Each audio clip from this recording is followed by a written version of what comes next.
اعوذ باللہ من الشیطان الرجیم بسم اللہ الرحمن الرحیم الحمد للہ رب العالمین والصلاة والسلام علی سید الانبیاء والمرسلین حبیب الہ العالمین ابی القاسم محمد اللہم صلی علی محمد وآل محمد وعلی آلہ الطیبین الطاہرین سیما بقیت اللہ فی الارضین قال اللہ تعالی فی کتابہ الکریم بسم اللہ الرحمن الرحیم ونريد ان نمن علی الذین استضعفوا فی الارض ونجعلهم ائمہ ونجعلهم الوارثین اللہم صلی علی محمد وآل محمد۔ حضرات محترم، ایک بار پھر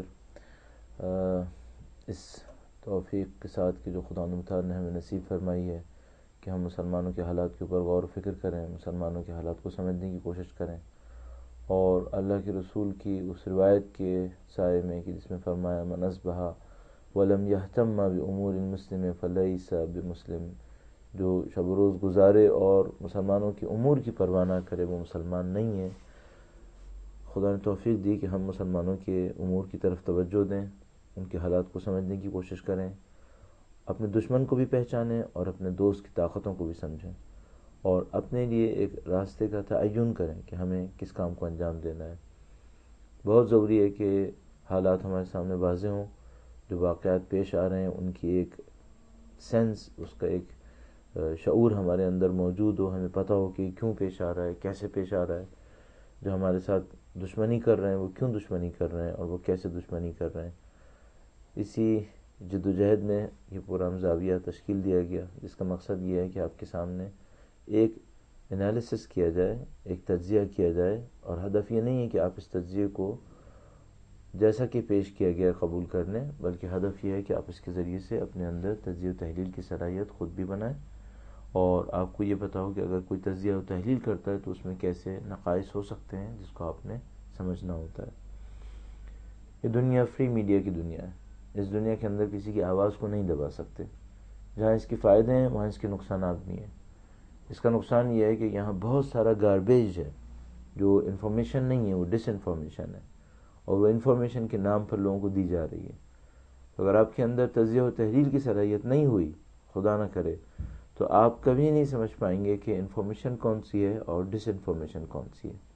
تو آپ کو اور مجھے بہت ہوشیار ہونا ہوتا ہے، اور میں مکرر عرض کرتا ہوں کہ سیاست کی دنیا میں کوئی چیز سیاہ اور سفید نہیں ہوتی، سیاست کی دنیا میں ہر چیز گرے کلر کے اندر ہوتی ہے۔ آپ کو آئیڈینٹیفائی کرنا ہوتا ہے کہ اس میں سے کون سا سفید ہے، کون سا سیاہ ہے، اور ان سب کی صرف ایک پریکٹس کی خاطر یہ پروگرام رکھا جاتا ہے۔ اور ہم یہ بھی چاہتے ہیں کہ ایک اوپینین سامنے آئے کہ جو معمولاً دوسرا میڈیا دیتے وقت یا کترا رہا ہوگا یا اس کو چھپا رہا ہوگا، اور لہٰذا ایسے موضوعات کا انتخاب کیا جاتا ہے جن کا براہ راست تعلق ہم سے ہو۔ ہماری زیادہ تر کوشش یہ ہوتی ہے کہ ہم پاکستان سے باہر کی جو مسائل پیش آ رہے ہیں ان مسائل کو آئیڈینٹیفائی کریں، اور کچھ پاکستان کے اندر جو پیش آتے ہیں ان کی طرف بھی ضرور توجہ دیں۔ اس وقت جو اہم ترین مسائل پیش آ رہے ہیں دنیا کے اندر، ان میں ایک بہت بڑا مسئلہ ایران اور امریکہ کے مذاکرات اور اس کے تعلقات کا ہے۔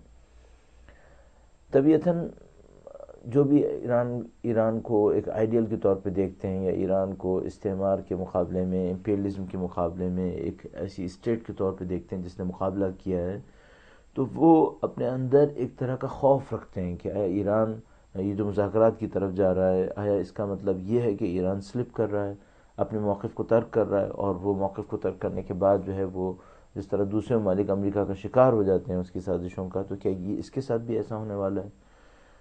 دوسری طرف سے جو لوگ گویا ایران کو بہت اچھی نظر سے یا بہت پازیٹیولی نہیں دیکھتے تھے، وہ یہ کہتے ہیں کہ ہم تو کہہ رہے تھے کہ یہی کرنا ہوتا ہے، کہ آپ امریکہ کا مقابلہ نہیں کر سکتے، آپ نے 30 سال وقت ضائع کیا، اور آپ کو پہلے یہ کام کر لینا چاہیے تھا، اور آپ اس لیے بہتر یہی ہوا کہ اب آپ نے کر لیا، لیکن آپ نے اپنا وقت ضائع کیا۔ یوں لگتا ہے جیسے ان دونوں اوپینینز کے اندر سارٹ آف ایکسٹریمزم ہے، ان دونوں کے اندر ایک شدت پسندی ٹائپ کی ہے۔ یہ سوچیں کہ ایران چونکہ حق پر ہے، اور حق پہ ہونے کی وجہ سے اس کو امریکہ کا ہمیشہ مقابلہ کرنا تھا، اور کبھی بھی اس کو مذاکرات کی میز پہ نہیں بیٹھنا تھا۔ میرا اپنے خیال ہے کہ شاید یہ بات کوئی بہت زیادہ منطقی بات نہیں ہے، اور اس فکر کے جو ماننے والے کہتے ہیں کہ ہمیں خوف ہے کہ ایران جو ہے وہ امریکہ کی اس مذاکرات کے نتیجے میں سازش سے دوچار ہو جائے گا، تو اس کا مطلب یہ ہے کہ وہ ایران کی مذاکرات کی توانائی کے اوپر یا اسٹینڈ کی توانائی کے اوپر تھوڑا سا غیر مطمئن ہے. یعنی ان کو اتنا اطمینان نہیں ہے کہ ایران امریکہ کی مکاری اور ہوشیاری کا مقابلہ کر پائے گا یا نہیں کر پائے گا. ان کے مقابلے میں یہ عرض کرنا چاہوں گا کہ اگر گزشتہ 30-35 سال کے اندر بین الاقوامی تعلقات کی سطح پر کسی ایک ملک کو پوائنٹ آؤٹ کریں کہ جس نے بہت پیچیدہ مذاکرات کے دور گزارے ہیں تو ان میں شاید سر فہرست اس وقت ایران ہے. چاہے وہ مذاکرات ہوں کہ جو ایران اور عراق کے درمیان جنگ بندی کے بعد انجام پائے، چاہے وہ مذاکرات ہوں جو مختلف انٹرنیشنل فورمز کے اوپر ایران اور باہر کی اور طاقتوں کے درمیان جنگ کے ایشوز میں انجام پائے، چاہے وہ ہوں کہ جو ایٹمی اسلحے کی سلسلے میں اب تک انجام پائے. ایران وہ ملک ہے جس کو مذاکرات کی مہارت حاصل ہو گئی ہے، اور اسپیشلی جب 30-32 سال سے جو ملک صہیونی ریاست کا مقابلہ کر رہا ہے، کیا وہ نہیں جانتا کہ ڈپلومیسی کسے کہتے ہیں؟ کیا وہ نہیں جانتا کہ پالیٹکس کسے کہتے ہیں یا نیگوشیشنز کسے کہتے ہیں؟ میرے ذہن میں ہے کہ اسرائیلی بڑے بڑے عہدیداروں نے اس بات کا اعتراف کیا پچھلے سال، وہ یہ کہ ایران ایکسپرٹ ہے ڈپلومیسی کے اندر، اور وہ گیمز تھیوری کو انٹرنیشنل ریلیشنز کے اندر امپلیمنٹ کرنے کو انہوں نے اعتراف کیا کہ ایران مہارت کی حد میں ہے. تو میرا اپنے خیال ہے کہ یہ تصور کرنا کہ ایران امریکہ کی چال بازیوں کا، مکاریوں کا مقابلہ نہیں کر پائے گا مذاکرات کے اندر، یہ میرا اپنے خیال ہے کہ تھوڑا سا بدبینی ہے. شاید ایسا نہیں ہے.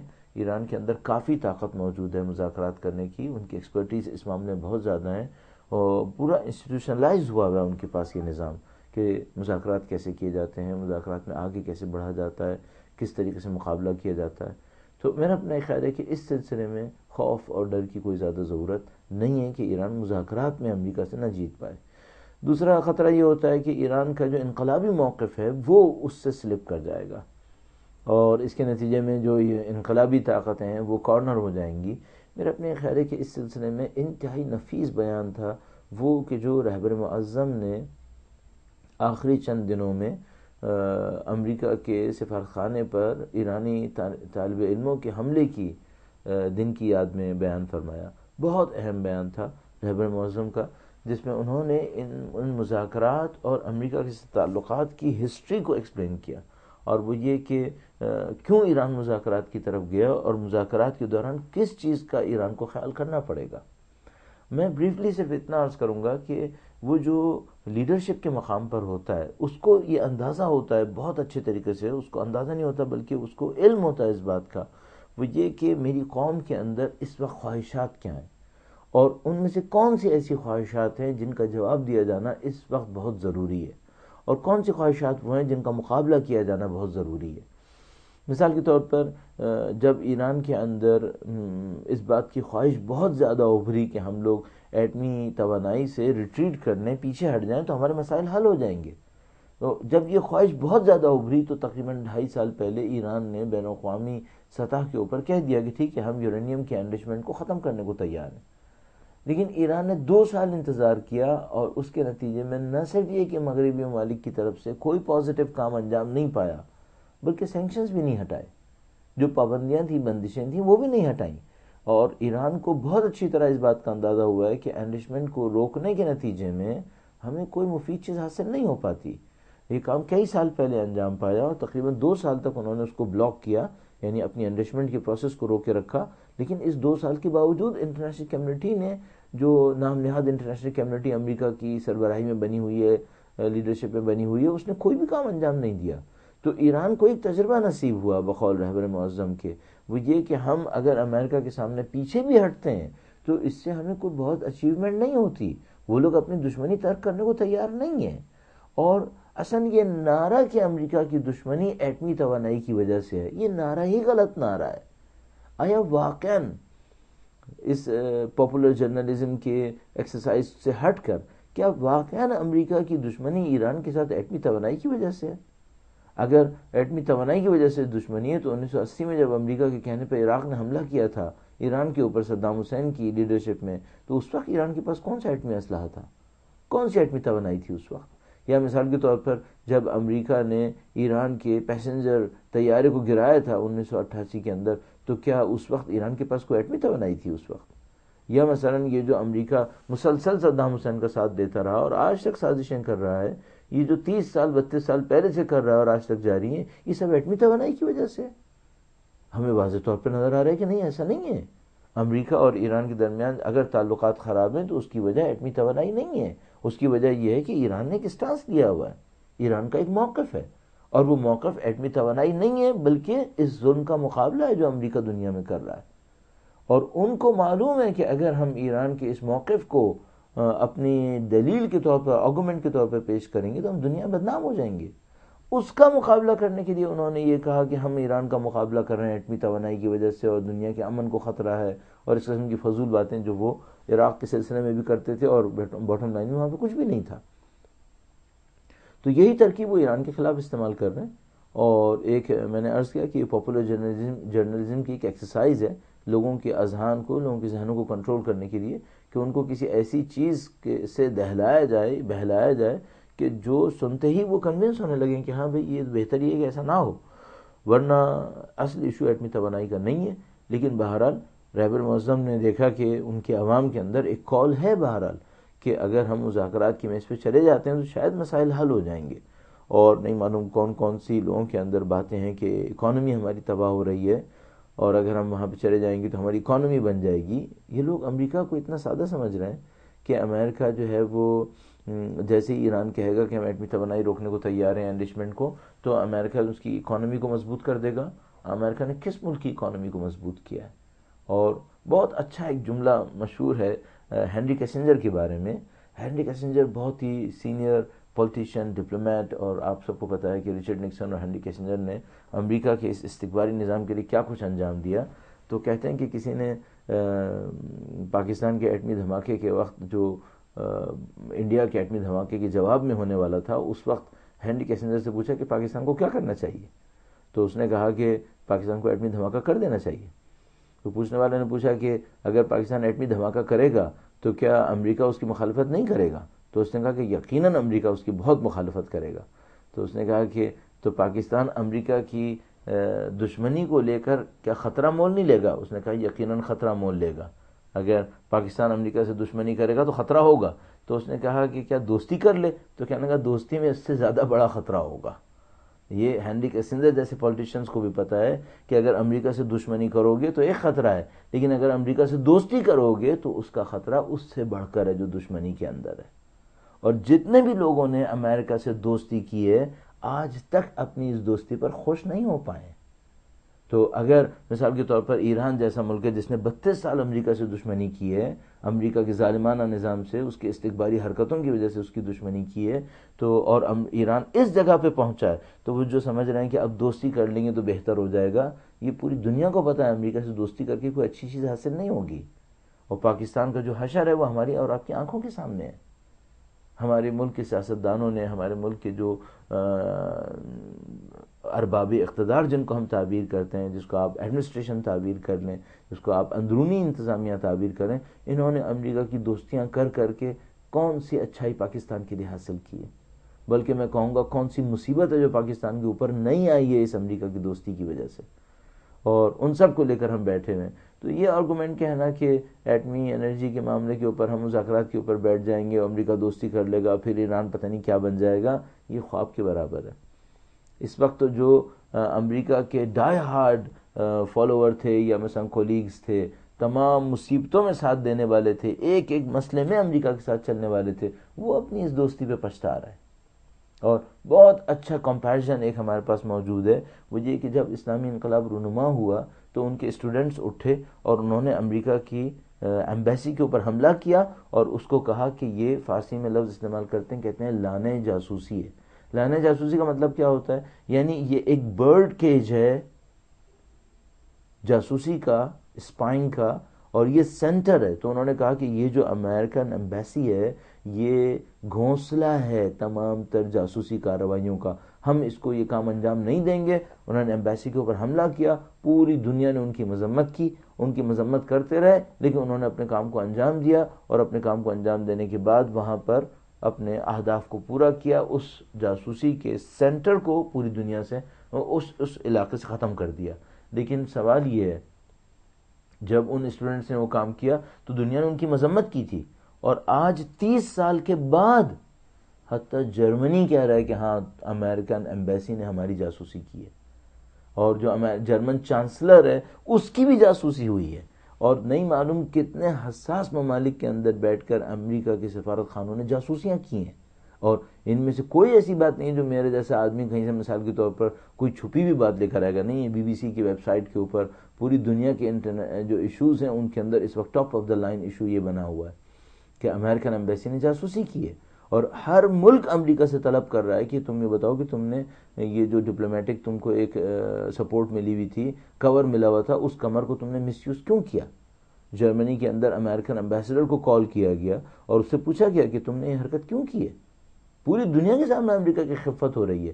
اب صرف ہمیں مقابلہ یہ کرنا ہوگا، مقایسہ جو کرنا ہوگا وہ یہ ہوگا کہ ایران کے وہ اسٹوڈنٹ 30 سال پہلے جس خطرے کو دیکھ کر میدان عمل میں آئے تھے، انہوں نے اپنے کام کو انجام دیا تھا، آج پوری دنیا کو پتہ چلا کہ ہمیں بھی 30 سال پہلے یہی کر لینا چاہیے تھا کہ امریکن ایمبیسی کو الرٹ کر کے اسے بند کر کے اس کی جاسوسی کاموں کو بند کر لینا چاہیے تھا.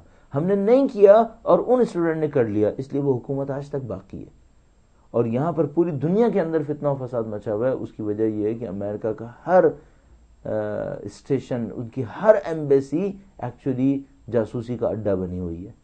اور اس زمانے میں ایران کی ایمبیسی تھی جو سب سے بڑا اڈا تھی، اور میں ڈر رہا ہوں کہ خدا نہ کرے ایسا نہ ہو کہ اب پاکستان اور عراق کی ایمبیسیز، جو امریکن ایمبیسیز پاکستان اور عراق میں، یہ کہیں جاسوسی کے بڑے اڈے نہ ہوں. چونکہ جو کچھ سننے میں آ رہا ہے وہ یہ کہ پاکستان کی ایمبیسی کے اندر گویا ایک شہر بسا ہوا ہے اور دسیوں ہزار لوگ وہاں پر اکوموڈیٹ کیے جا سکتے ہیں. تو ایک عام انسان پوچھ سکتا ہے کہ بھئی کتنے ہزار لوگ ایمبیسی میں کام کرنے کے لیے چاہیے ہوتے ہیں.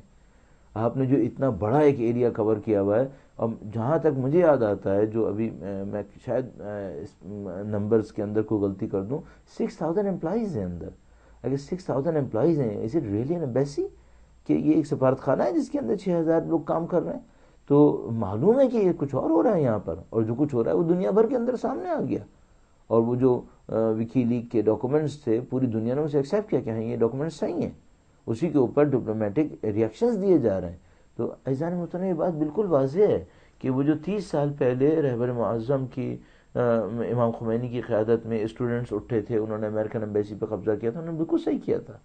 اب پوری دنیا اسے قبول کر رہی ہے، اور یہ امریکہ سے دوستی کا انجام ہے کہ جو یہاں تک پہنچا رہا ہے. تو جو لوگ کہہ رہے ہیں کہ ایران کو چاہیے دوستی کا ہاتھ بڑھائے اور یہ کرے اور وہ کرے، ان سے پوچھنا پڑے گا کہ بھائی وہ جو دوستی کا ہاتھ بڑھا کر 50 سال سے امریکہ کے ساتھ چل رہے تھے، ان بیچاروں کا کیا ہوا؟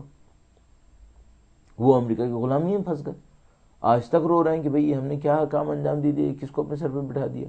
تو اب ہم تصور کریں کہ امریکہ ایران کے ساتھ دوستی کرے گا، اور دوستی کرنے کے بعد سب معاملات صحیح ہو جائیں گے. رہبر معظم خود فرماتے ہیں کہ نہیں، ہمیں امید نہیں ہے کہ معاملات صحیح ہو جائیں گے، لیکن ہم اس ایکسرسائز کو بھی انجام دیں گے. اس ایکسرسائز کو کیوں انجام دیں گے؟ ہمیں اپنی صلاحیت پہ اعتماد ہے، ہمیں معلوم ہے کہ ہم دشمن کا دھوکہ نہیں کھائیں گے، اور ہمیں معلوم ہے کہ ہم نے کس طریقے سے آگے بڑھنا ہے. اور نے مسلسل اصرار کیا کہ ہم ہوشیاری کے ساتھ، تدبیر کے ساتھ اس کام کو انجام دیں گے تاکہ دنیا کا منہ بھی بند رکھ سکیں. اور اگر ہماری قوم کے اندر کچھ لوگ ہیں جن کو اس کی خواہش ہے تو ان کے سامنے بھی آ جائے معاملہ، اور امریکہ کا جو چہرہ ہے وہ آشکار ہو جائے. میں سمجھتا ہوں یہ بہت پاورفل اسٹانس ہے. اس کا مطلب ہے رہبر معظم کو اپنی قوم پہ اعتماد ہے، رہبر معظم کو مذاکرات کرنے والی ٹیم پہ اعتماد ہے، اور رہبر معظم کو اپنی ایڈمنسٹریشن کے اوپر اعتماد ہے، اور سب سے بڑھ کر ان کو خدا کا دیا ہوا اعتماد ہے واقعاً کہ خدا متعال نے اس انقلاب کی حفاظت فرمائی ہے. اور اس قسم کے مکر و فریب اور ہیلے کاریوں سے اگر یہ انقلاب ختم ہوتا تو اس نے 30 سال نہیں چلنا تھا، پھر پہلے ہی خدا نہ کرے نعوذ باللہ اسے کوئی نقصان پہنچ چکا ہوتا. تو یہ اس وقت کا ایک بہت اہم ٹاپک تھا، ایران امریکہ مذاکرات کا. میرا اپنا یہ خیال ہے کہ ہمیں دیکھنا ہوگا کہ یہ مذاکرات کس نہج پہ چلتے ہیں، اور ہمیں تقریباً یقین ہے کہ اس سے کوئی نقصان حاصل نہیں ہوگا، بلکہ انشاءاللہ امریکہ کی ماہیت اور زیادہ آشکار ہوگی دنیا کے سامنے، جیسے کہ مسلسل ہر گزرتے ہوئے دن کے ساتھ آشکار ہو رہی ہے، اور لوگوں کو امریکہ کی اس حقیقت کو سمجھنے میں اور آسانی ہوگی. یہ وہ اہم ٹاپکس تھے کہ جو آج کل کے تعلقات میں، بین الاقوامی تعلقات کے اندر ڈسکس کیے جا رہے ہیں، اور امید ہے کہ انشاءاللہ ان مذاکرات کے نتیجے میں نئے حقائق لوگوں کے سامنے واضح ہوں گے، آشکار ہوں گے، اور لوگ اس کے ذریعے سے سمجھ پائیں گے کہ یہ جو نظام ہے وہ نظام کس قسم کا نظام ہے. لوگوں کی جو بعض اوقات غلط توقعات لگنے لگتی ہیں، اور خاص کر جیسا کہ ہوتا ہے ڈپلومیسی کے اندر کہ آپ دشمنی بھی کریں تو اتنا مسکرا کر کریں کہ سامنے والا یہ سمجھ بھی نہیں کہ شاید آپ دوستی کرنے کی طرف جا رہے ہیں. تو بعض لوگ امریکہ کی موجودہ ایڈمنسٹریشن کی پازیٹیو، بعض ظاہری پازیٹیو چیزوں کو دیکھ کر بہت زیادہ امپریس ہوتے ہیں اور سمجھ رہے ہوتے ہیں کہ شاید اس سے ہماری کوئی مشکل حل ہونے والی ہے. تو اچھا ہے کہ یہ ایک ایکسرسائز ہوگی اور اس کے نتیجے میں مزید راستے جو ہیں وہ کھلنے کی طرف جائیں گے اور لوگ مزید حقائق کو حاصل کرنے میں کامیاب ہوں گے. اسی میں پریزیڈنٹ روحانی کا ایشو بھی آتا تھا، جس کو میں نے پچھلے پروگرام کے اندر بھی عرض کیا تھا کہ پریزیڈنٹ روحانی کا جو بھی ایشو ہے وہ رہبر معظم کی اس رہنمائی کے اندر ہی ہے، لہذا ہمیں اس کے اوپر بہت زیادہ پریشان ہونے کی ضرورت نہیں ہے. جو کچھ انجام پا رہا ہے وہ ان کی سرپرستی میں، رہنمائی میں ہے. ہاں وہ خود فرماتے ہیں کہ ہوشیاری کی ضرورت ہے، قوم کا ہوشیار رہنا بہت ضروری ہے، قوم کا بیدار رہنا بہت ضروری ہے، تاکہ دشمن کا مکر و فریب ہماری آراء کو، ہماری اوپینینز کو متاثر نہ کر سکے. جو بہت امپورٹنٹ کام ہوتا ہے وہ یہ کہ آپ اپنی اوپینین بنانے میں انڈیپینڈنٹ رہیے. آپ وہ رائے مت بنائیں جو دشمن چاہتا ہے کہ آپ بنائیں. آپ اس کو کم از کم ادراک کریں کہ آپ کی اوپینین انڈیپینڈنٹ ہونی چاہیے، آپ کو ان کے بہائی میں نہیں بہنا چاہیے، اور وہ بہت ہوشیار ہیں اس کام کے. لہذا آپ کو بھی اتنی ہوشیاری رکھنی چاہیے اپنے اندر کہ آپ کی اوپینین انڈیپینڈنٹ ہو، آپ کے پاس اپنے دلائل ہوں اور آپ اپنے انالیسس کے ذریعے سے آگے بڑھ سکیں. اور جیسے کہ میں نے عرض کیا کہ اس پروگرام کا ہدف بھی یہی ہوتا ہے کہ ہم ایک پازیٹیو انالیسس اپنے طور پر خود کر سکیں. دوسرا جو بہت اہم معاملہ ہے وہ شام کی صورتحال ہے. وہ یہ کہ جو کچھ شام میں ہو رہا ہے اس کے بارے میں ہم کیا فورسی کر پائیں گے کہ آگے کیا پیش آنے والا ہے. یہ پوری دنیا کو تقریباً اندازہ ہو گیا ہے کہ امریکہ کی جو بھی دخالت جس ملک میں بھی رہی ہے اس میں کوئی بہتری نصیب نہیں ہوئی ہے. آپ 2000 کے بعد سے امریکہ کی دخالت کے تمام ممالک کا جائزہ لے لیجئے اور ان ملکوں کی موجودہ صورتحال کو دیکھنے کی کوشش کریں. افغانستان، عراق، لیبیا، ایجپٹ، مصر یعنی، اور اس کے بعد مثال کے طور پر شام. کس ملک کی صورتحال بہتر ہوئی ہے؟ افغانستان وہیں کا وہیں ہے. جو مشکلات اس بیچارے ملک کے اوپر، مسلمان ملک کے اوپر ٹوٹ رہی ہیں وہ میرے اور آپ کے سامنے ہیں. 30 سال سے ملک آگ میں جل رہا ہے اسی انٹرنیشنل ڈپلومیسی اور انٹرنیشنل پالیٹکس کے دام میں پھنسنے کی وجہ سے. کبھی اس پر رشیا کا حملہ ہے، کبھی امریکہ کی ایک وار ہو رہی ہے جہاد کے نام پر ہو رہی ہے، پھر انٹرنل کے ایشوز ہیں، اور کبھی بھی افغانستان طالبان کے مسئلے کو حل کرنے میں کامیاب نہیں ہوا ہے. اور کرزائی نے بالکل صحیح کہا، کئی دفعہ اس نے کہا ہے کہ امریکہ نہیں چاہتا کہ طالبان کا مسئلہ حل ہو. یہی صورتحال عراق کے اندر ہے. وہ یہ کہ ہر روز بم دھماکے ہو رہے ہیں وہاں پر، اور کتنی دفعہ ایسا ہوا ہے کہ بالکل کلیئر ایویڈنسز موجود تھے کہ مثلا ایک کیس کے اندر کم از کم بالکل ایبسولوٹلی کلیئر ڈاکومنٹڈ اور سب کچھ موجود ہے نیٹ وغیرہ کے اوپر کہ برٹش سولجرز تھے، برطانوی فوجی تھے کہ جو عربی لباس پہنے ہوئے تھے، اور کبھی وہ شیعہ علاقوں کے اندر کارروائی کرتے تھے، لوگوں کو مارتے تھے، اور کبھی اہل سنت کے علاقے کے اندر جا کے کارروائی کرتے تھے اور وہاں لوگوں کو مارتے تھے. اور ان کو جب عراقی فوج نے پکڑ لیا اور ان کو کسی جیل کے اندر رکھا تو وہی نیکسٹ ڈے برٹش آرمی نے حملہ کیا، اس جیل کو توڑا اور وہ اپنے بندوں کو چھڑا کے لے گئے. یہ کام ہے جو امریکہ کی طرف سے انجام پا رہا ہے. امریکہ برطانیہ دونوں مل کے انجام دے رہے ہیں مختلف جگہوں کے اوپر. تو یہ پوری دنیا کے سامنے واضح ہے. اور یہی رول انہوں نے لیبیا کے اندر رکھا. وہ یہ کہ ایک ان نون گروپ کو لا کر لیبیا کا حاکم بنا دیا گیا، اور لیبیا کی طاقت، لیبیا کی جتنی اسٹرینتھ تھی وہ سب کی سب ڈیمولش ہونا شروع ہو گئی. ملک جو ہے وہ خانہ جنگی سے دوچار ہوا ہے. جو صورتحال ہے وہ آپ کے سامنے. اگر مصر کے اندر جا کر دیکھیں سیم کیس مصر کے اندر ہے. وہ یہ کہ ایک پریزیڈنٹ الیکٹ ہوا اور کسی بھی طریقے سے الیکٹ ہوا، اس کی تمام پالیٹکس، اس کی تمام جو پالیسیز تھیں اس سے کوئی ایگری نہیں کر رہا، لیکن اس کے بعد اس کو ایک ڈکٹیٹرشپ کے ذریعے سے، ایک ملیٹنٹ ڈکٹیٹرشپ کے ذریعے سے جس میں ہزاروں لوگ مارے گئے، اس کو وہاں سے ہٹا دیا گیا اور جناب ویلی اس کو الٹا عدالت کے اندر کیس کے طور پر ڈال دیا گیا. اس سے کیا ہوگا؟ کیا مصر میں استحکام آئے گا؟ کیا مصر کے اندر اسٹیبلٹی آئے گی؟ ہم دیکھ رہے ہیں کہ ہاں مصر انسٹیبلٹی کا شکار ہوا ہوا ہے، اور اکانومی اس کی ہر روز بد سے بدتر کی طرف ہو رہی ہے. اور اس میں بھرپور ذمہ داری، اور بالکل سیم کیس سیریا کے اندر، شام کے اندر، کہ پوری دنیا سے ٹیررسٹ جمع کیے گئے اور ان ٹائرس کو جمع کر کے اسد کی حکومت کے سامنے رکھا گیا، اور اسد کی حکومت کو سامنے رکھنے کے بعد پورے ملک کو داخلی جنگ کے اندر مبتلا کر دیا، اور اب یہ کیس کسی کے بھی ہاتھ میں نہیں ہے۔ اس میں ایک طرف سے بدبختی کی ابتدا اور اس کی روٹس جو ہیں وہ امریکہ سے لگتی ہیں، اور دوسری طرف سے بدقسمتی یہ ہے کہ مسلمان ممالک کے نام پر نام نہاد مسلمان ممالک جیسے سعودیہ، قطر اور ترکی، یہ ان کیسز کے اندر ملوث ہوئے ہیں، خاص کر سعودی عرب۔ اور پورے جو جتنے کیسز میں نے آپ کی خدمت میں عرض کیے، ان سب کے اندر امریکہ کی دخالت کے بعد اس ملک کی حالت جو کچھ رہی ہے وہ ہماری اور آپ کی آنکھوں کے سامنے ہے۔ سیریا کا کیس بھی بدقسمتی سے ایسے ہی ایک کیس ہے۔ امریکہ نے سیریا کو ایک ایسی مصیبت میں جھونک دیا ہے جس سے نکلنا آسان کام نہیں ہوگا۔ جس طرح ہم مثلا پاکستان کے اندر ضیاء الحق کے معاملے میں دیکھتے ہیں کہ اس نے جو بیج بوئے ہیں نفرتوں کے اور ناامنی کے، 30 سال بعد تک ہم اس کی فصل کاٹ رہے ہیں، دہشت گردی کی صورت میں، فرقہ واریت کی صورت میں، ملک کی ناامنی کی صورت میں، اور ہمیں معلوم ہے کہ ابھی یہ مسئلہ حل نہیں ہوگا، اس میں بہت محنتیں چاہیے ہوں گی، بہت زحمتیں چاہیے ہوں گی۔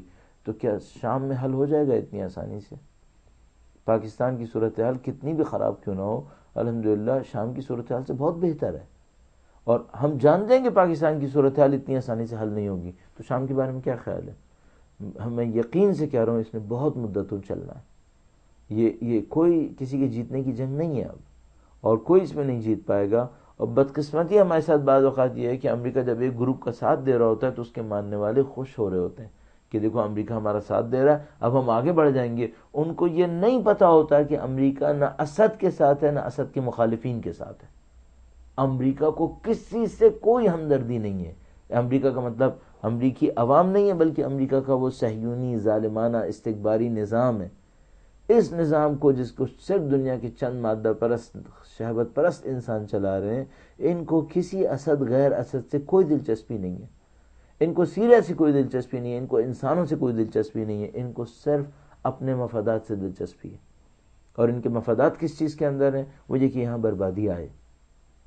کچھ صہیونی طاقتوں کی خواہش یہ ہے کہ کوئی اسلامی ملک ایسا نہ ہو جس کے اندر سر اٹھانے کی طاقت ہو۔ لہذا ان تمام ممالک کو کہ افغانستان، عراق، لیبیا، مصر، شام، ان تمام اسلامی ممالک کو جن کو کسی حد تک ہم دیکھ سکتے تھے مثال کے طور پر کہ وہ کہیں اکانومی میں آگے بڑھتے، تو اب اس کا مطلقاً کوئی امکان نہیں ہے، اور یہ برسوں تک اسی مصیبت کے اندر مبتلا رہیں گے۔ اور خدا نہ کرے نعوذ باللہ جو منصوبہ سمجھ میں آتا ہے وہ یہ کہ پاکستان کے لیے بھی اس سے بہتر مستقبل نہیں سوچا ہوا انہوں نے۔ یہ وہاں پر یہ ساری مصیبتیں لا چکے ہیں اور آگے چلیں گی، اور پاکستان کے لیے بھی انہوں نے ایسے ہی منصوبے سوچے ہوئے، بلکہ پاکستان کو تو گویا انہوں نے ریکروٹمنٹ کا ایک ہب بنایا ہوا ہے کہ ان کو دنیا کے کسی بھی خطے کے اندر کوئی مصیبت ڈھالنی ہو تو عراق اور سعودیہ کو اشارہ کریں گے اور ترکی جیسوں کو اشارہ کریں گے، وہ پاکستان سے آرمی کو ہائر کریں گے، اور ہائر کرنے کے بعد دنیا کے جس خطے کے اندر نامنی کرنی ہو وہاں اس بنی بنائی آرمی کو بھیج دیں گے، جو فی سبیل اللہ جہاد کے نام پر دنیا میں ہر جگہ کے اوپر کارروائی کرنے کو تیار ہے، کبھی آفیشلی اور کبھی ان آفیشلی۔ بحرین کے کیس میں آفیشلی جب انہوں نے 10,000 سے زیادہ لوگوں کو یہاں سے ہائر کیا اور وہاں لے گئے، اور شام کے سلسلے میں ان آفیشلی جب ترکی اور قطر اور سعودیہ کا پیسہ استعمال ہوا اور پاکستان سے ان لوگوں کو حتیٰ جیلوں سے چھڑا کر سیریا بھیج دیا، تو کیا پاکستان کے ساتھ ان کی دوستی چلے گی؟ اور جو کچھ پاکستان کے اندر انجام پایا، میں اس موضوع کی طرف بھی چند منٹس عرائض پیش کروں، جو کچھ پاکستان کے اندر انجام پایا حکیم اللہ محسود کی صورت میں، وہ خود بہت بڑا ایک واقعہ ہے پاکستانی عوام کے سوچنے اور سمجھنے کے لیے۔ بعض اوقات ایشوز کو اتنا کمپلیکیٹڈ کر دیا جاتا ہے کہ یہاں پہ کوئی سرٹن اوپینین نہیں بنائی جا سکے گی۔ میں نے عرض کیا ہم میں سے بعض دوست یہ سوچ رہے ہوتے ہیں کہ ہمیں ایک وائٹ ملے گا ایک بلیک ملے گا، نہیں، یہاں پہ کوئی وائٹ اور بلیک نہیں ہے، یہاں پہ سب چیزیں مکس کی جاتی ہیں۔ مثال کے طور پر حکیم اللہ محسود کی صورت میں کوئی ہم سے پوچھے گا آپ اس کے مرنے پہ خوش ہیں یا آپ اس کے مرنے کے اوپر احتجاج کر رہے ہیں؟ اس میں ایک ٹاپک ہے جس کے اوپر ہم احتجاج کر رہے ہیں، ایک ٹاپک ہے جس کے اوپر ہم اپنی ناراضگی کا اظہار کر رہے ہیں، اور مسلسل کچھ ٹاپکس ایسے ہیں جس کے اوپر ہم سمجھتے ہیں فنڈامنٹلی غلط ہیں۔ مثال کے طور پر آیا پاکستان میں ڈرون اٹیکس ہونے چاہیے نہیں ہونے چاہیے؟ فنڈامنٹلی غلط ہے، نہیں ہونے چاہیے۔ کسی ملک کو یہ حق نہیں ہونا چاہیے کہ وہ ایکسٹرا جوڈیشل کلنگ کرے، کسی بھی ملک کے اندر جائے اپنے فوجی بھیجے اور فوجیوں کے بجائے وہ ڈرونز بھیجے اور جا کے حملہ کر دے. اور اگر پاکستان کی کسی بھی رسپانسبل نے امریکہ کے ساتھ ایسا کوئی بھی ایگریمنٹ کیا ہے جو اب سرفیس ہو رہا ہے اور کہہ رہے ہیں کہ نہیں پاکستان کے لوگوں نے ایگریمنٹ کیے ہوئے تھے، اگر ایسے ایگریمنٹس کیے بھی ہیں تو انہوں نے ملک کے مفادات کے خلاف فیصلے کیے ہیں.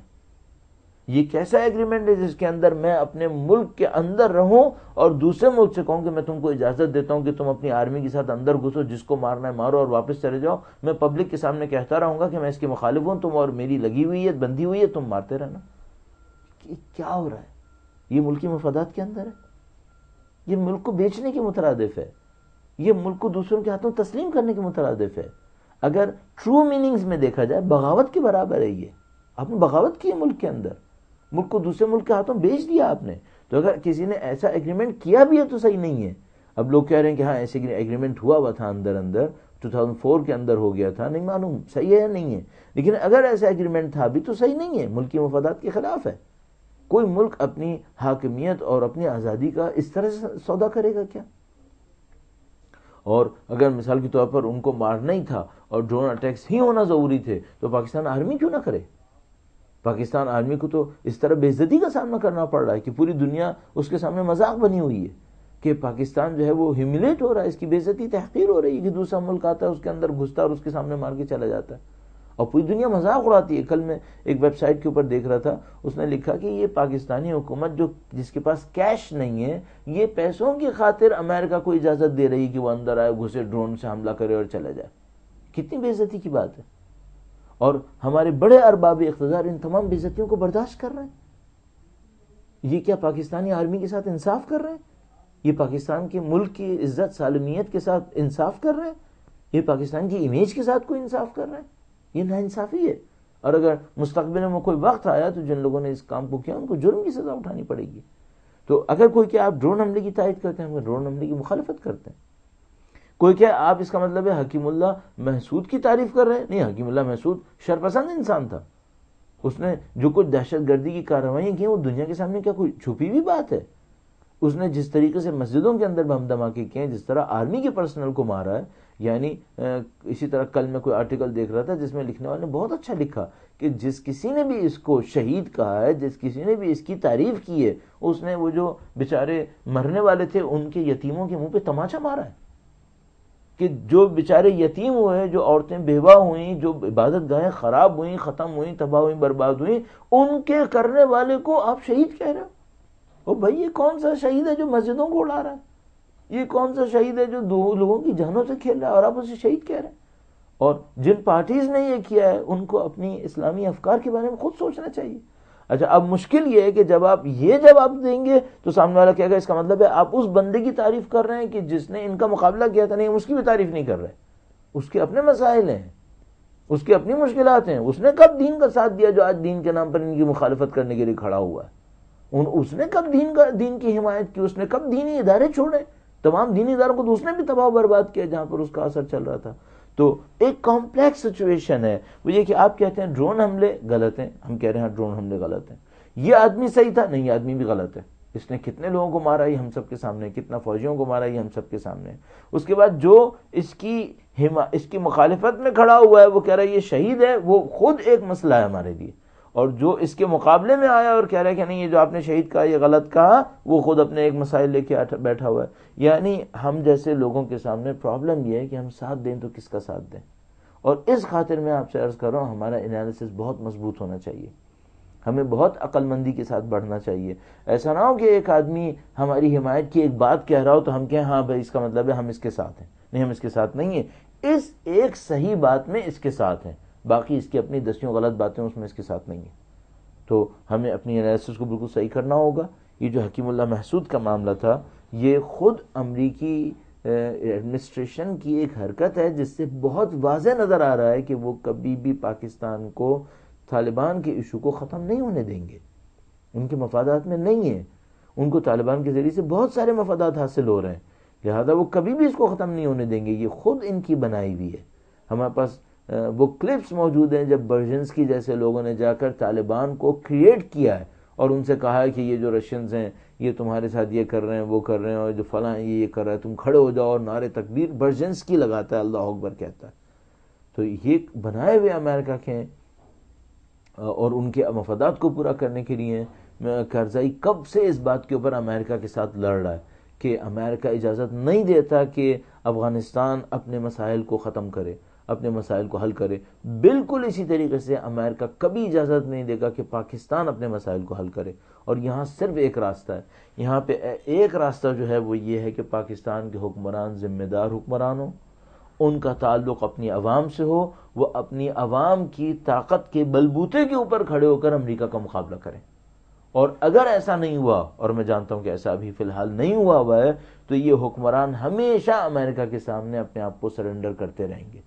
اور بقول ہینری کیسنجر کے امریکہ کی دشمنی بہت سخت ہے اور اس کے بہت نقصانات ہیں، اور دوستی کے نقصانات اس سے بھی زیادہ ہیں، دوستی کے نقصانات اس سے بھی زیادہ ہیں. تو پاکستان کے حکمرانوں کو ایک موقع پہ آ کے فیصلے کرنے ہوں گے، اور یہ فیصلے وہ حکمران کریں گے کہ جو دھاندلیوں سے نہیں آئیں گے. یہ فیصلے وہ حکمران کریں گے جو عوام کے دیے ہوئے ووٹ سے آئیں گے. اس خاطر بہت ضروری ہے کہ پاکستان کے اندر جو بھی پروسیس ہو وہ عوام کی آرا کی بنیاد کے اوپر تشکیل پائے. جب تک کوئی نظام دھاندلی سے اوپر آ رہا ہوتا ہے، بیرونی طاقتوں کے اشاروں کے اوپر آ رہا ہوتا ہے، وہ کیسے بیرونی طاقتوں کا مقابلہ کر سکتا ہے؟ وہ جانتا ہے میں فریجائل ہوں، وہ جانتا ہے میری یہاں پہ کوئی حیثیت نہیں ہے. جس دن کوئی مجھے اٹھا کے پھینکنا چاہے گا اٹھا کے پھینک لے گا، اور کوئی بھی اس کا ساتھ دینے کے لیے نہیں نکلے گا، چونکہ اس نے عوام کا ساتھ نہیں دیا تھا. اب ہمیں گیم یہاں شروع کرنا ہوگا کہ کوئی ایسی پارٹیز ہوں کہ جو عوام کے بلبوتے پر سامنے آئیں، اپنے مفادات کی بجائے عوام کے مفادات کو سوچیں. اس بندے کو اور اس پارٹی کو لوگ قدر کی نظر سے دیکھیں گے. اگر امریکہ سے بھی لڑے گا عوام اس کا ساتھ دے گی. اور یہ کوئی مت سوچے پاکستانی عوام کے اندر سمجھنے کی طاقت نہیں ہے. نہیں، الحمدللہ رب العالمین پاکستانی عوام سمجھنے کی بھرپور طاقت رکھتی ہے. اس کے اندر اس بات کو سمجھنا، اس کا ادراک کرنا کوئی مشکل کام نہیں ہے. اس کے ساتھ کیا انجام پا رہا ہے، ہمیں اس کے اوپر محنت کرنی پڑے گی. اور میں جانتا ہوں کہ یہ کام چند دنوں کا یا سالوں کا نہیں ہوگا، یہ بہت لمبا کام ہوگا، لیکن اس کے سوا کوئی راستہ نہیں ہوگا کہ ہماری عوام بصیرت حاصل کرے، شعور حاصل کرے، اور جو قابل اعتماد رہنما ہیں ان کے ذریعے سے اپنے مسائل کو حل کرنے کی کوشش کرے.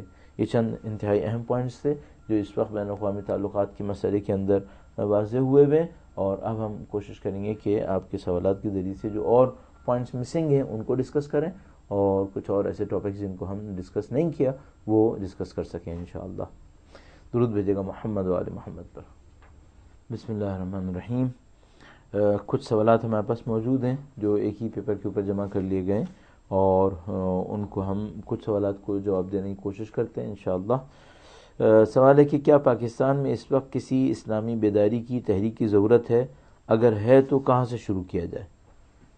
یہ ظاہر ہے کہ بہت واضح سی بات ہے کہ ہمیں پاکستان میں ایک تحریک کی ضرورت ہے جو لوگوں کو بیداری بھی دے، اور اسلام کی شعوری بیداری، یعنی ایک ایسی اسلامی بیداری کہ جو شعور پر، عقل کے اوپر مبنی ہو، جو بیداری کے لفظ کے اندر چھپا ہوا ہے اس کے اوپر بنیاد رکھے. اب جو انہوں نے فرمایا کہ یہ کہاں سے شروع کریں، تو اس کا نام بتا رہے کہ اس کے سٹارٹنگ پوائنٹس کیا ہیں. نمبر 1 اسلامی ہو، یعنی اسلامی ثقافت کو لے کے آگے بڑھیں. نمبر 2 لوگوں کو شعور دیا جائے. یہ ایشو نہیں ہے کہ کہاں سے شروع کیا جائے، ایشو یہ ہے کہ اس تحریک کے اصول کیا ہوں گے، اس تحریک کے ضوابط کیا ہوں گے. مثال کے طور پر کیا اس تحریک کا ضابطہ یہ ہوگا کہ ہم باقی سب کو غلط کہیں، صرف اپنے آپ کو صحیح کہیں اور پھر اکیلے آگے بڑھیں؟ کوئی اسلامی بیداری کی تحریک اکیلے پن میں آگے نہیں بڑھ پائے گی، آئسولیشن کے اندر آگے نہیں بڑھ پائے گی. لیکن اس کا یہ مطلب بھی نہیں ہوگا کہ ہم اپنے اصولوں پر اور اپنے ضوابط کے اوپر کمپرومائز کرتے چلے جائیں کہ آخر میں جب ہم پہنچیں تو ایک بیداری تو ہو لیکن وہ اسلامی بیداری نہیں ہو، بلکہ نعوذ باللہ مثال کے طور پر کسی قوم پرست تحریک کے اندر تبدیل ہو جائے یا کسی اور مفاد پرست تحریک کے اندر تبدیل ہو جائے. اس کمپرومائز کی بات نہیں کر رہا ہوں.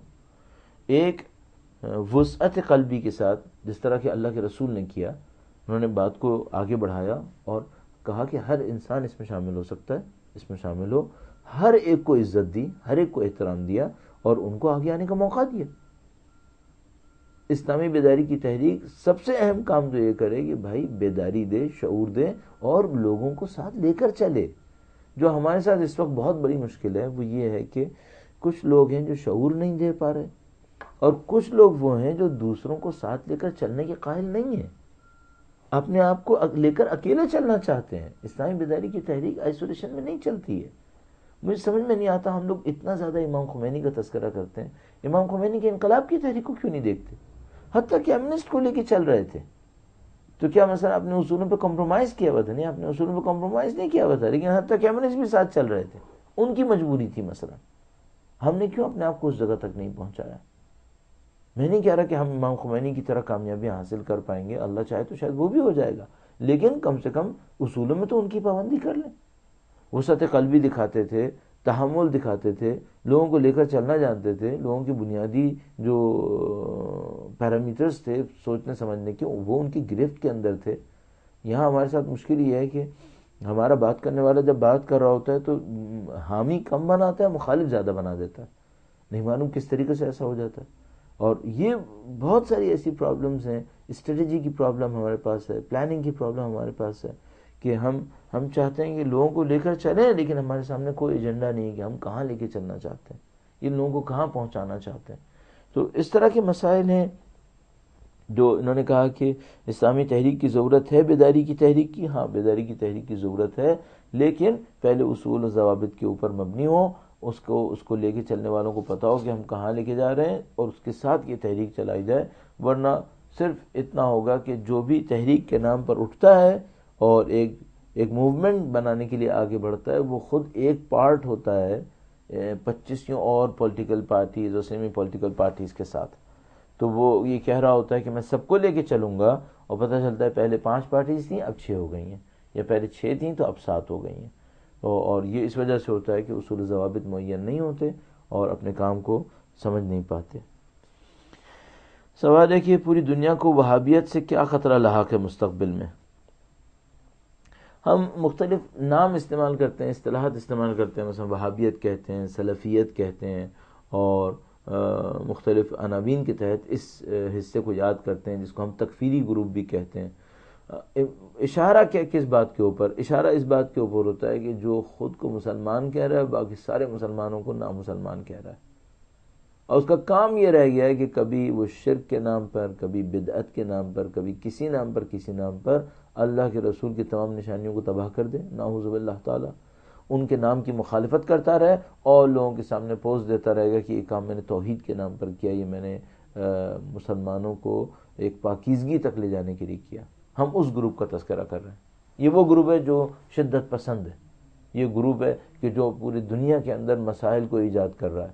اور ہم سب اب سمجھ رہے ہیں، الحمدللہ دنیا میں ایسے لوگ اب کم نہیں ہیں جو اس بات کو سمجھ پا رہے ہیں کہ اس گروپ کے ذریعے سے اسلام کا کوئی فائدہ حاصل نہیں ہو رہا.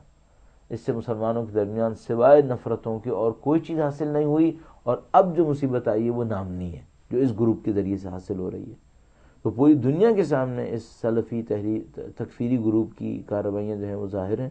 اور میرا اپنا یہ خیال ہے کہ امریکہ جلد ہی اس کے علاوہ کچھ اور لوگوں کو بھی داخل کرے گا اور مختلف ناموں سے، کیونکہ اب اس کی بدنامی ایک ایسی جگہ تک پہنچ گئی ہے کہ اب اس کو مسلمان تحمل نہیں کریں گے، اور جب اس کو بالکل آئسولیٹ کر دیں گے تو امریکہ اس کھال کو تبدیل کر دے گا، ایک نئی کھال لے کر آئے گا، ایک نیا کلر لے کر آئے گا، اور اس کے ذریعے سے اپنے مفادات کو پورا کرنے کی کوشش کرے گا. اور وہ جو نیا عنوان آئے گا وہ پہلے کچھ پازیٹیو کاموں کو انجام دے گا تاکہ لوگوں کے درمیان اس کا ریپوٹیشن بن جائے. بالکل وہی کام جو ترکی نے کیا. جب ترکی کو نیا لوگوں نے مسلمان ہوتے دیکھا اور اس نے کچھ انقلابی اقدامات انجام دیے تو لوگ بڑے خوش ہوئے اور کہا کہ دیکھو ٹرکی جو ہے وہ اسرائیل کا مقابلہ کر رہا ہے، ٹرکی یہ کر رہا ہے، ٹرکی وہ کر رہا ہے.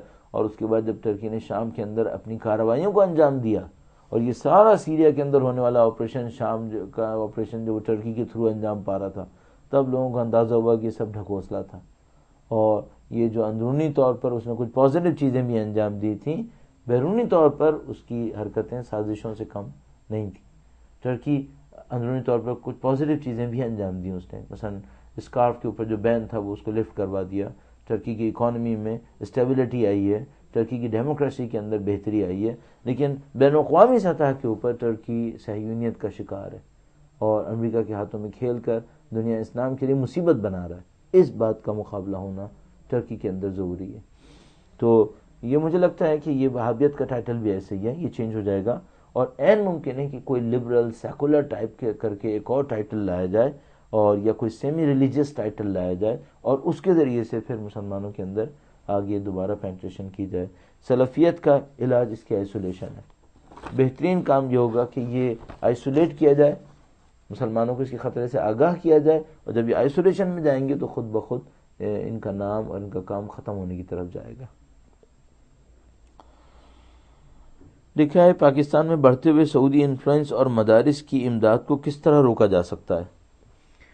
پاکستان میں جو سعودی انفلوئنس ہے اس کو روکنے کا بھی طریقہ کار وہی ہے جو میں پہلے امریکہ کے مقابلے میں عرض کر چکا ہوں۔ جب تک حکام بکے ہوئے ہیں، جب تک حکام پیسوں کے ذریعے سے آ رہے ہیں، ان کا عوام کی اوپینین سے کوئی تعلق نہیں ہے۔ پیسوں کے ذریعے سے الیکشنز بک رہے ہیں، پیسوں کے ذریعے سے ووٹ پڑ رہے ہیں، پیسوں کے ذریعے رولر آ رہے ہیں، تو وہ آنے کے بعد جتنا بھی کہے میں محب وطن ہوں، میں وطن کے لیے کروں گا، میں جان دے دوں گا، وہ جو آیا غلط طریقے سے ہے، یہ کبھی عوام کے اوپر اعتماد نہیں کرے گا، یہ ہمیشہ باہر اعتماد کرے گا، یہ باہر امریکہ کی طرف دیکھے گا یا سعودیہ کی طرف دیکھے گا، اور یہ اپنی عوام کے اوپر اعتماد نہیں کرے گا، چونکہ اس کو پتہ ہے کہ میں عوام کی حمایت سے نہیں آیا ہوں۔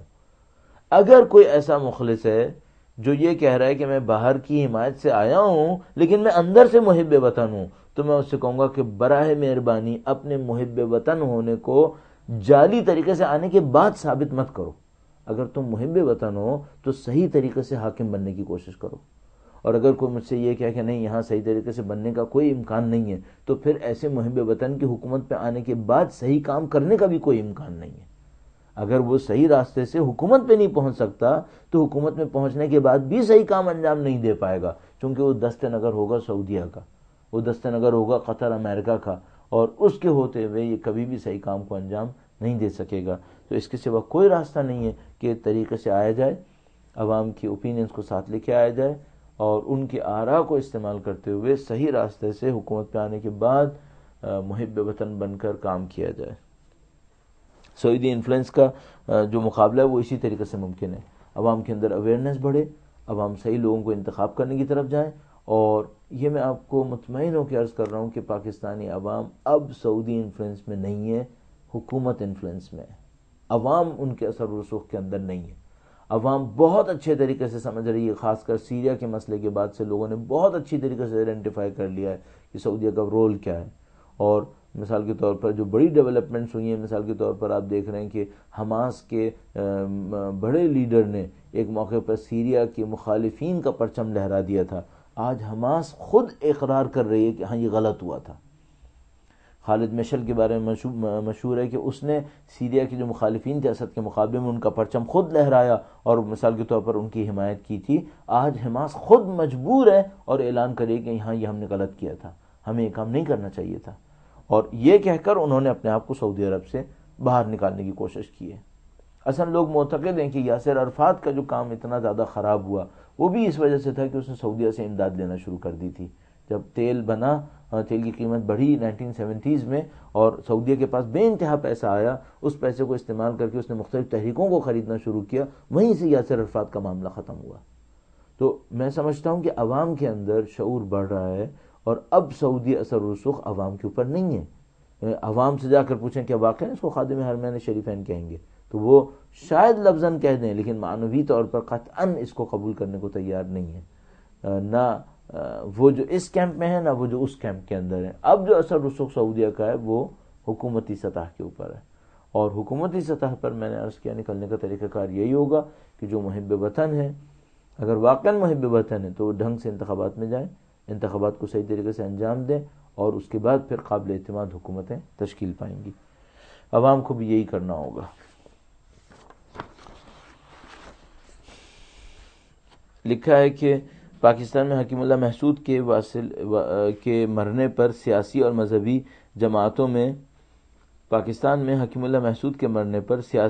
جماعتوں میں تفریق اور شہادت کے لقب نوازنے پر جماعت اسلامی کے بارے میں آپ کا نقطہ نظر کیا ہے؟ انہوں نے بریکٹ میں لکھا ہے کہ فضل الرحمان صاحب نے کہا ہے کہ اگر امریکہ ہمارا کوئی کتا بھی مارے گا تو وہ بھی شہید ہے۔ یہ واقعاً تعجب کی بات ہے ایک ایسے آدمی سے کہ جو اتنے عرصے سے سیاست کے اندر ہے، اور نہ صرف سیاست کے اندر ہے بلکہ اپنے آپ کو دینی رہنما تعبیر کرتا ہے، اور اس کو قطعاً اندازہ نہیں کہ وہ کیا بول رہا ہے، وہ کیا اصطلاح استعمال کر رہا ہے۔ اگر میں اس جملے کو دوبارہ دہراؤں، اور میں اس واقعے کے بعد سے پاکستان میں نہیں ہوں اور میں نہیں جانتا کہ اس کی آتھینٹسٹی کتنی ہے، لیکن میں نے بھی نیٹ کے اوپر پڑھا ہے کہ ہاں فضل الرحمان صاحب نے یہ کہا ہے، لکھا ہے اگر امریکہ ہمارا کوئی کتا بھی مارے گا تو وہ بھی شہید ہے۔ کیا اس آدمی کو پتہ ہے کہ شہادت کسے کہتے ہیں؟ کیا اس آدمی کو پتہ ہے کہ وہ اس جملے کے ذریعے کیا کہنا چاہ رہا ہے؟ وہ اس جملے کے ذریعے کہنا چاہ رہا ہے کہ میں جس کو شہید کہوں گا وہ امریکہ کے ہاتھ میں ہوگا، امریکہ جس کسی کو شہید بنانا چاہے گا وہ مار دے گا اور میں اس کو شہید کہہ دوں گا۔ یہ تو خود اپنی حماقت کا اعتراف کر رہے ہیں، یہ تو خود کہہ رہے ہیں۔ اس کا مطلب یہ ہے کہ میں امریکہ کے ہاتھوں کھیلا جا رہا ہوں۔ کیا اگر یہ واقعاً کہہ رہے ہیں تو کیا جو امریکہ ہے وہ نہیں سن رہا اس بات کو؟ تو وہ کیا کرے گا؟ اس کو جس کو بڑا بنانا ہوگا اس کو خود مار دے گا تاکہ تم اس کے پیچھے بھاگتے رہو اور ساری زندگی خلط بندے کو شہید کہہ کر اس کے لیے اپنی عزت و احترام کے قائل ہوتے رہو۔ تو یہ تو انتہائی احمقانہ بیان ہے۔ مجھے تو بالکل سمجھ میں نہیں آ رہا کہ یہ انصاف نے کس طریقے سے کہہ دیا، یا یہی کہوں گا کہ پھر ان کا پولیٹیکل کیریئر بتاتا ہے کہ ان کے اندر عقل و شعور کی انتہا یہیں تک ہے بس۔ اور تعجب جماعت اسلامی کے اوپر ہے کہ انہوں نے صرف اس وجہ سے کہ وہ امریکہ کی مخالفت کر رہا تھا بقول ان کے، اس کو شہید کہہ دیا۔ وہ جس نے پاکستانی فوج کے بندے مارے ہیں، وہ جس نے مسلمانوں کو مارا ہے، جس نے غیر مسلمانوں کو مارا ہے، جس نے عبادت گاہیں ختم برباد کی ہیں، اگر کسی کے اوپر کچھ نہیں ہوا ہے تو خود جماعت اسلامی ہے۔ اور انسان کو اندر اندر سوچنا پڑتا ہے کہ کس جماعت کے کس سے تعلقات بنے ہوئے ہیں۔ بدقسمتی سے میں جماعت اسلامی کی میں دل سے یہ چاہتا ہوں کہ جماعت اسلامی کے اندر جو اچھے لوگ موجود ہیں، جو واقعا دین کی خدمت کے جذبے کے ساتھ اس جماعت کا ساتھ دے رہے ہیں، ان کے ساتھ ہمارے تعلقات بھی ہوں۔ لیکن جب جماعت اسلامی کی لیڈرشپ کی سطح پر ایسے سٹیٹمنٹ انسان دیکھتا ہے تو اسے تعجب ہونے لگتا ہے۔ میرا قطعاً یہ مطلب نہیں ہے کہ جماعت اسلامی کے اندر پازیٹیو لوگ نہیں ہیں، نہیں، قطعاً جماعت اسلامی کے اندر پازیٹیو لوگ ہیں، اور ان پازیٹیو لوگوں کے ساتھ ہمارا انٹریکشن ہونا بہت ضروری ہے۔ لیکن لیڈرشپ کی سطح پر اس قسم کے نامعقول قسم کے بیانات یہ قابل تحمل نہیں ہے، اصلاً کسی کے لیے بھی قابل تحمل نہیں ہے۔ تو یہ جماعت کس کے ارادوں کے اوپر یہ کام کر گئی ہے، اور کیوں انہوں نے اپنا مذاق بنایا ہوا ہے؟ اور مجھے افسوس ہوتا ہے کہ شہادت کا مذاق بنا ہوا ہے پاکستان کے اندر، کہ وہ آدمی کہتا ہے کہ کتے کو بھی مارے گا تو ہمارے لیے شہید ہے۔ یہ شہادت کا مقام کیا رہ گیا پھر پاکستان کے اندر؟ یہ سب ڈسٹورشن آف فیکٹس ہیں، یہ سب اصطلاحات سے کھیلنا ہوا ہمارے لیے، ورنہ حقیقت یہ ہے کہ جو آدمی شہید ہوتا ہے اس کا ایک مقام ہے، اس کی ایک منزلت ہے۔ اور یہ تو پہلی دفعہ ہم نے کوئی بیان ایسا دیکھا ہے کہ ایک کتے کے معاملے میں اس طرح کا کوئی لقب استعمال کر لے۔ یہ سیاسی بصیرت کے فقدان اور سیاسی گہرائی کے نہ ہونے کا واضح ایک ثبوت ہے۔ لکھا ہے کہ پچھلے دنوں آیت اللہ سیستانی اور رہبر معظم کے فتاوی جو انہوں نے مسلمانوں میں اتحاد کے حوالے سے دیے، آج کے دور میں ان فتاوی پہ عمل کرنا کتنا ضروری ہے؟ ہر دور میں فتوے پہ عمل کرنا ضروری ہے، اور جب بھی مراجع تقلید کوئی حکم ارشاد فرماتے ہیں ان کے فتاوی کے اوپر، ان کے حکم پر عمل کرنا انتہائی ضروری ہے۔ لیکن یہ جو مسائل آج دنیا کے اندر پیش آ رہے ہیں اس کی روشنی میں ان کی بصیرت کا اعتراف ہمیں کرنا پڑتا ہے کہ رہنمائی اور لیڈرشپ، اس کو ہم کہیں گے کہ انہوں نے قوم کی ایک مشکل کو احساس کیا اور لوگوں کے سامنے پوائنٹ آؤٹ کیا کہ دیکھو اگر تم کو یہ مسائل حل کرنے ہیں تو تمہیں اس راستے کے اوپر چلنا پڑے گا۔ یہاں پہ میں ایک بات واضح طور پہ کہہ دوں، انہوں نے یہ نہیں کہا کہ ہم عقیدہ تبدیل کریں، نہیں، عقیدہ تبدیل کرنے کی بات نہیں ہوئی ہے، لیکن انہوں نے یہ کہا ہے کہ دوسروں کے سامنے بے احترامی مت کرو، اس طرح کی بے احترامی مت کرو جس سے مسلمانوں کے اندر فتنہ و فساد جو ہے وہ پھیلے۔